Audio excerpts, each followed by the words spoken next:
All right, so what we're doing today, let me get the questions up. So it create a program that checks students' test answers. The answers are A, B, C, D, E, F, G, H, whatever. The students' answers are. So both answers should be stored in a list. The student answers should be based on user input only. So what you're going to do is you can do answers is, and you can just go 8, 3, 4, 5, 6, 7, 8, 9, 10. And what you want to do is you want to make sure that the answers you type in are the same font as if they're capital or lowercase, because if they're not, if you're trying to compare a capital A to a lowercase a, it won't be the same. So it depends. Make sure you tell the user capital or lowercase number letters only. So I'm going to do lowercase, so you're going to go A, C, D, D, B, D, D, B, C, A, D, C, C, A, D, C. Right, so this is the answers, and then the next, yo, Michael. Because I wasn't here, I could have said you. No. I was just like. I am giving you kind of how to do this, not necessarily doing it for you. Okay. So you have your answers like this, and then obviously, what's the next thing you want to do? If the test answers from the student should be user input only, how do I do that? For a list. Input for a list. What does that mean? The way I did it was I just defined a list. So I said like student answers, and then did 2 brackets back to back, and then I used I think it's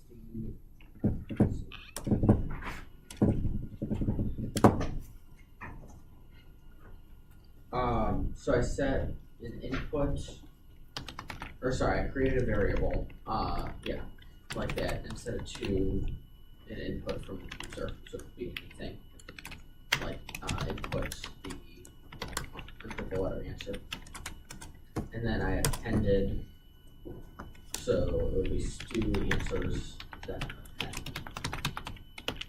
and then you put user And you did this 10 times? Yes.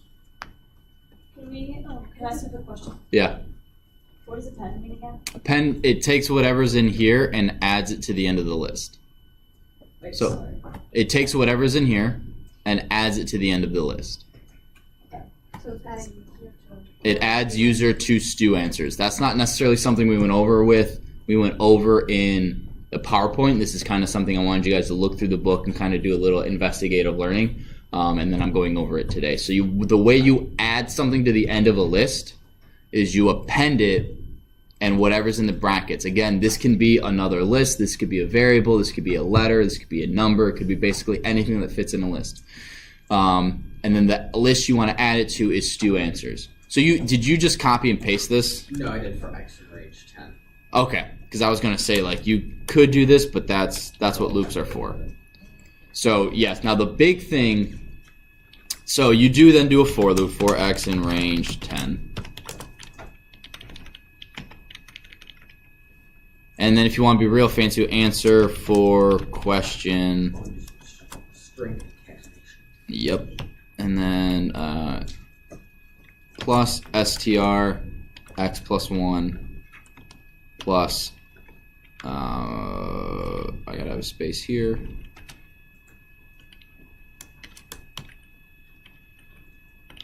All right, and that's a little fancier, but so then you do something like this. Now the next thing you're going to need to do is you need indexing. All right. So what is the index of this highlighted A? Let's see. What'd you say, Jack? Correct. What is the index of the C that's highlighted, Soren? 9. Did you say 9 again, Jack? Yeah. That works. So once I've created my list of student answers, I need to go through one of these lists and compare it to the other one using indexes. You can do it. The easiest way is using range in length of a list. So I heard that what, Jack? I'm going to answer that question. So if this is my list, right? the exact same thing from the assignment. Length of answers is going to be what, Soren? 10. Correct. So if I have for x in range length of answers, how many times is this going to print? Prints 10 times. So, as long as whatever's in the range is an integer, you're fine. You could have math in here. You could do 10,000 divided by 5 times 6. And I really... Oh, because you're multiplying something. Okay. Apparently you can. You would have to do integer... Yeah, I don't know what that number is. What's 1,000 divided by 5? 200? Oh gosh, it's going to be 1,200. So, but again, as long as that, whatever is in the range is an integer, you're good. So the length of answers is an integer, so you can go through it. Now, answers 0 is going to be A, right? So you can go if answers...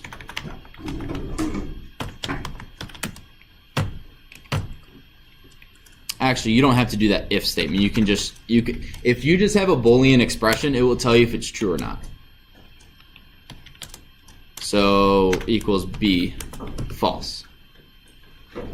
So if I had another, so if I do stu answers equals, I'm just going to do 2, and this is C and D.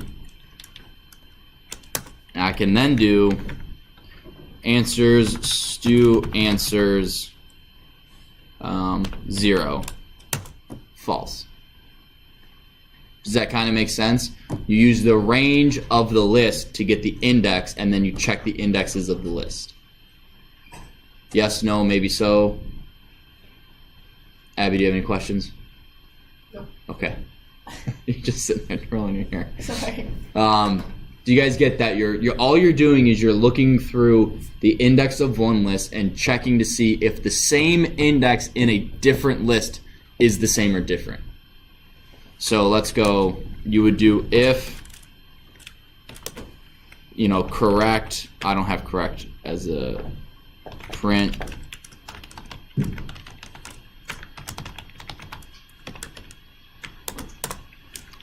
Well, it didn't, so if it doesn't equal... So does that make sense? You're checking the indexes of each list using... What is answers? Oh, answers is that list. The answers I copied from the assignment. Wait, so you have to create an if statement for if 0 is A, then you're correct. If 1 is C, then you're correct. So you already have the answers here. Once you let's say the student literally only answered the first 2 questions, D and A. They failed that exam. You would then go if answers 0 equals stu answers 0, print you got it correct. Those aren't true because this is A and this is D, so you got that one wrong. So you have an else statement keeping track of how many you got wrong. Wait, how do you do, what's up with the zeros again? What'd you say again? That's the index, that's the location of this, because the index of a list starts at 0. And then it goes to 9. It's if answer 1 equals. Right, so you need a for loop. For loop to go through the range. That's why I did the for loop. Okay. For x in range the length of answers. So you have to do that for each 0 to 9? If you have a for loop, you don't. Because what number, so if length of answers is 10, x is going to equal what? The first time it runs through.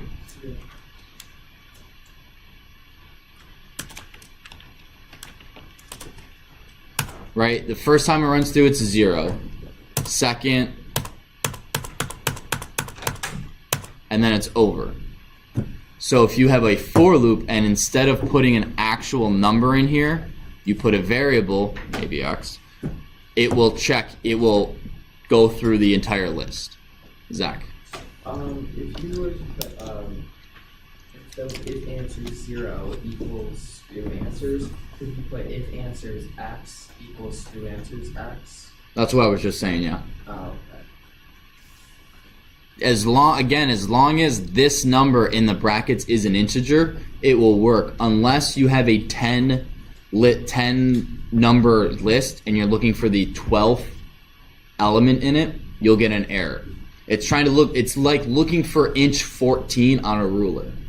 Doesn't exist. So if you try to get the index of a number that's too big, it's not in the list, you'll get an error. It says list value error, or it's called an index error. That's what it is. So, and I'm gonna save this and put it in that student resources tab for you guys. Lists in the shell. The next thing, now this is using return with functions. So write a function called lottery that generates 5 random numbers for the lottery. The possible numbers for the lottery are 1 to 99. Please add the selected numbers to a list, then return the string to a variable called lotto numbers that is outside the function, then call that variable. Should be return the list, not the string.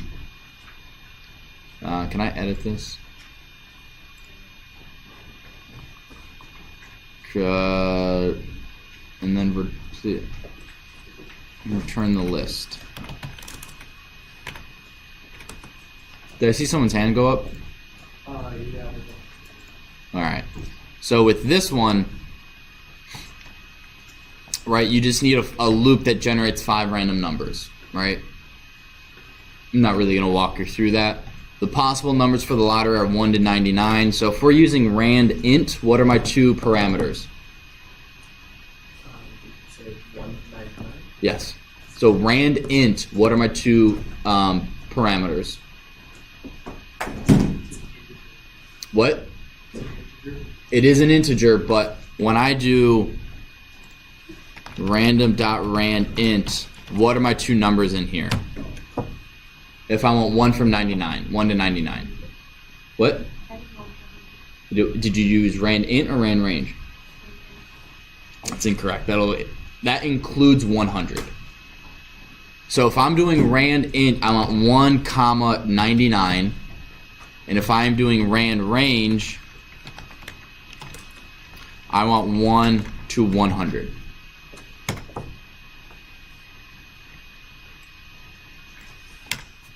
Please add the selected numbers to a list. We went over how to do that with append. So you're going to have, x in range 10 or whatever. How many? 5. 5 to import random. For x in range 5, number is random.rand int 1 comma 99. And then, I forgot to create the list, so, lottos. What? It's fine, I'm not gonna append number. That's gonna create a list with 5 numbers in it that are randomly generated. Does it matter what you put before you put dot append number? Yes. This is the name of the list that I forgot to create before getting into the loop. So yes, you would have something called lotto is a blank list, right? Because you can't add to something that doesn't exist. Abby G. Abby G. When I ran mine, it kept the bracket. if you're running it in the shell, you'll see the brackets. If you're running it through the console, you probably won't. Again, you guys should be writing your code that you turn in your console, not the shell. I use the shell just for demonstration purposes. Just FYI. And then towards the end of your function, right, you're going to have your function. So def lotto, what did I say? Lottery. You're going to have that, lotto is this. Then you're going to have that for loop because I don't actually want to type it. And then you want to use return. And this, please add the selected number list, then return the list to a variable called lotto numbers that is outside of the function, then print the variable. So you need to have something that's outside of the function called lotto numbers equaling something, and then you need to print lotto numbers. Okay?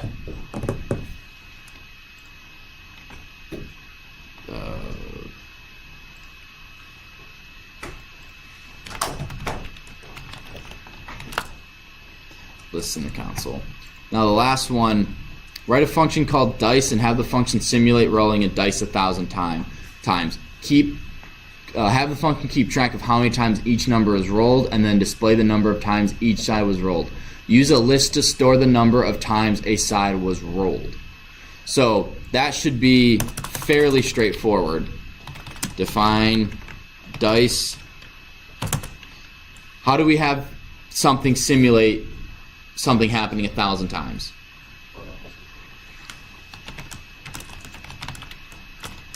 Right, for x in range of 1,000, and then we're going to have something happen. We need to import random as R because that's fun. Oh, what is that? You guys don't see that. I have like the ghost of dice on my screen.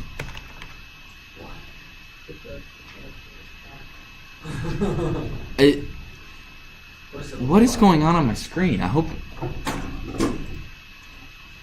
And you don't see it on the recording. It looks like I'm going crazy. What's happening? It's literally like there's just like a ghost of all the text I just wrote. Oh, right stuff? Yeah, so like all that, and it's just weird looking. What? I think you got a hacker on here. I don't have a hacker. I hacked it. I hacked it. Just close. Although all you guys are now on. You guys are all going to be in the video. Hey, let's go. Subscribing to Cisco. Well, now I have to look at the recording to actually code. So for x in range, and then you're going to have like roll equals rand. TV. You don't have to. I just do it because it's fun. Ran in again. This is 1 to 6.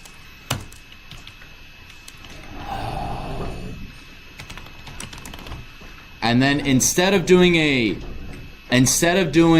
6 different totals, running totals, dice 1 is 0, and then plus equal 1. I want you to use a list.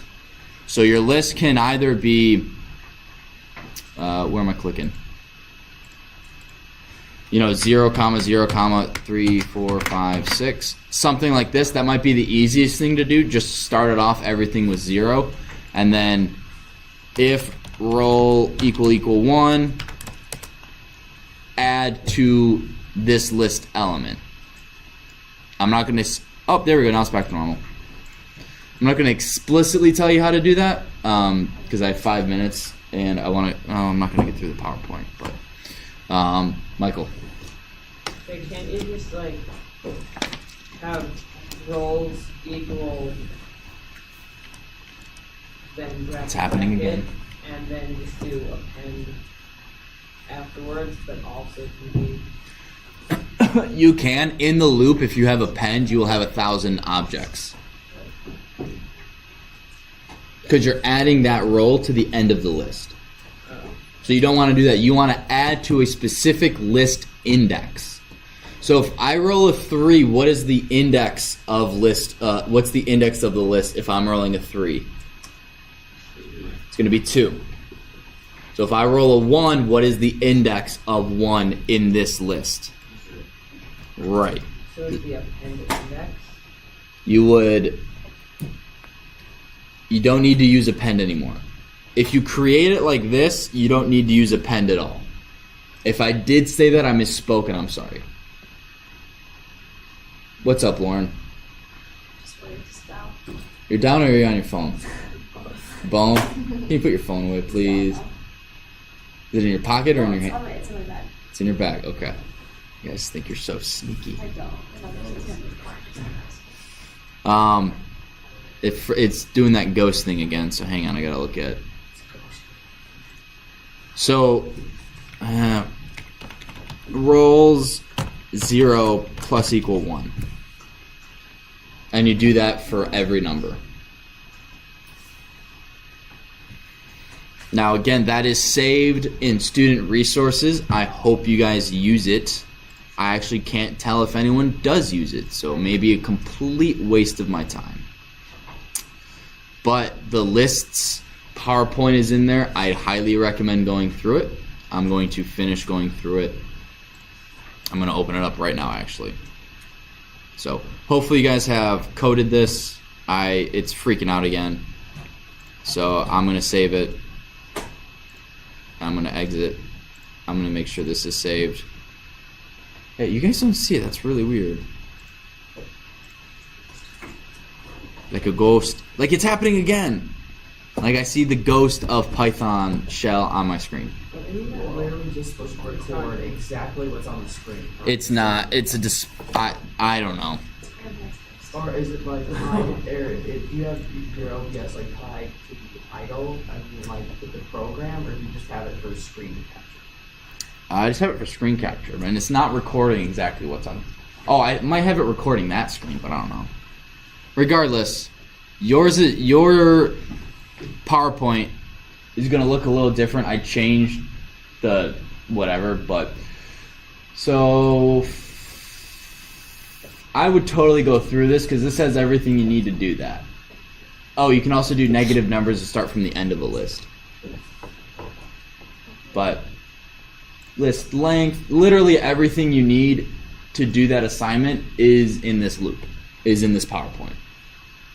I also probably gave you a little bit more information than I probably should have to make this a little more challenging of a project in the video. So if you watch the video again, you should be able to get everything. Yeah, I can't tell what I'm looking at. Concatenating, list splicing, list of mutable questions. We're not going over list splicing yet. And then useful built-in methods, that's towards the end. This tells you a bunch of awesome stuff you guys should probably memorize. Like, it tells you append. It also tells you if I'm looking for a specific item in a list. So let's say I have a list of a bunch of phone numbers and I want to search for one specific phone number and have it return that information. You would use that. That's also how you do, we're going to do a cipher, a code, right? I think it's called a Caesar cipher, where you change the order of the, so if A equals 1, B equals 2, if I gave you the code 1, 2, 3, what 3 letters did I give you? A, B, C, right? Well, what if A was 26, or what if A was 26, B was 1, and C was 2? And I gave you A, 1, 2, 3. 27. B, C, D, right? So you use that as a way to shift. We use lists to do it, and you can type in instead of whatever. You can make a secret code using lists, and we're going to do that as a project probably towards the end of next week. Michael, did you have a question? No. No, Matt. Did I see a hand go up, or am I just going crazy? Yeah, but I created that. You didn't answer my question. Did I see a hand go up, or am I going crazy? I did raise my hand. You said yes. I'm going crazy. Abby G. So, how often you put roles and you made a list of 0 to the Mm-hmm. Is that inside the function? I would do it outside the function. But it doesn't matter. You can do it inside the function. Did you have a question, Lauren? No? Okay. So that's it for today. Work on